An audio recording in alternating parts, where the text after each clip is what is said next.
ঘটনায় মালিকপক্ষ যেটি বলছেন যে এই ঘটনায় মার্কেটটির নিরাপত্তার দায়িত্বে যারা আছেন তারা জড়িত রয়েছেন এবং তারা সরাসরি জড়িত রয়েছেন, এভাবে কিন্তু তারা সরাসরি আমাদের কাছে অভিযোগ করেছেন। আমার পেছনে কিন্তু এখানে আপনি দেখতে পাচ্ছেন এই ঘটনার চ্যানেল 24 সর্বপ্রথম জানার পরে আমরা যখন এটি লাইভ করি, এরপরে কিন্তু এখানে প্রশাসনের লোকজন এসেছেন, সিআইডির ক্রাইম সিন ইউনিটের সদস্যরা এখানে এসেছেন এবং তারা কিন্তু বিভিন্ন আলামত সংগ্রহ করছেন এবং পুলিশের ঊর্ধ্বতন বিভিন্ন পর্যায়ের কর্মকর্তারা কিন্তু এসেছেন। পুলিশও মামলার প্রক্রিয়ায় আছে সেটি বলছে এবং এখানে দোকানের ভিতর থেকে কিন্তু নানান আলামত সংগ্রহ করছেন। আমরা একটু মার্কেটের যদি মার্কেটটির দ্বিতীয় তলায় আমরা আছি, আমরা একটু আপনাদেরকে সরাসরি দেখাতে চাই যে এই মার্কেটের তৃতীয় তলায় দিয়ে কিভাবে চোর চক্র সদস্যরা ঢুকেছে সেটি আমরা দেখাতে চাই। আমরা দ্বিতীয় তলায় আছি এবং এখানে কিন্তু মার্কেটের যিনি যে দোকানটির যিনি মালিক তিনি বলছেন যে আসলে তিনি তার ভবিষ্যৎ অন্ধকার এবং তিনি বলছেন যে আসলে তিনি সামনে কি করবেন তিনি সেটি জানেন না। মূলত তিনি 20 বছর আগে একটি স্বর্ণের দোকানের কর্মচারী ছিলেন, সেখান থেকে তিনি তিলে তিলে এই ব্যবসা প্রতিষ্ঠান তিনি গড়ে তুলেছেন এবং পরবর্তীতে তিনি কিন্তু এখানে বেশ কয়েক বছর যাবত তিনি এখানে ব্যবসা করছেন।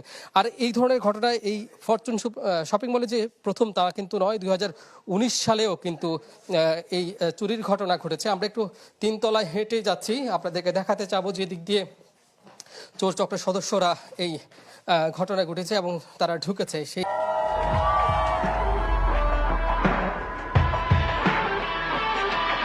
আলামত কিন্তু সেটিও কিন্তু সংগ্রহ করেছে। তৃতীয়ত আজকে কিন্তু মার্কেট বন্ধ, এই কারণে কিন্তু কোনো দোকানপাট খুলেনি এবং আজকে কিন্তু দোকানের ব্যবসায়ীরা কিন্তু আসার কথা নয়। যখন এই মার্কেটের দারোয়ান তারা জানিয়েছে এই দোকানের মালিককে যে তার দোকানে চুরি হয়েছে, তারপরে কিন্তু তিনি এই দোকানে এসেছেন। আমরা একটু সামনে যাব এবং আমরা এখানে দেখছি যে এখানে আইনশৃঙ্খলা বাহিনীর সদস্যরা কিন্তু বিভিন্ন আলামত সংগ্রহ করছেন, মার্কেটের লোকজন এখানে আছেন, নিরাপত্তা কর্মীরা আছেন।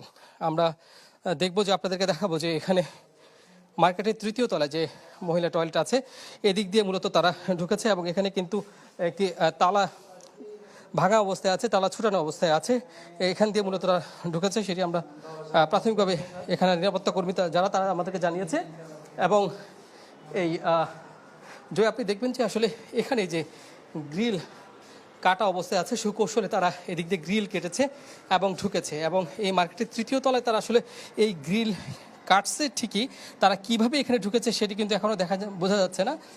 এখানে কিন্তু আসলে ওইভাবে সরাসরি ওঠার তেমন কোনো পরিস্থিতি আমরা লক্ষ্য করছি না।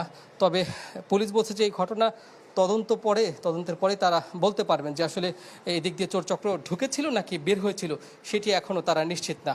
এবং মালিকের শুধু একটি চাওয়া, দোকান মালিক যিনি আছেন অচিন্ত কুমার বিশ্বাস, তার একটি চাওয়া যেন এই স্বর্ণগুলো ফেরতের ব্যবস্থা করা হয় এবং প্রশাসন যাতে যথাযথ ব্যবস্থা নেয়। জয়ী কাজী ফয়সাল, ধন্যবাদ আপনাকে। দর্শক, রাজধানীর মৌচাকে ফরচুন শপিং মলে স্বর্ণের দোকানে চুরির ঘটনার বিস্তারিত খবরাখবর জানছিলাম।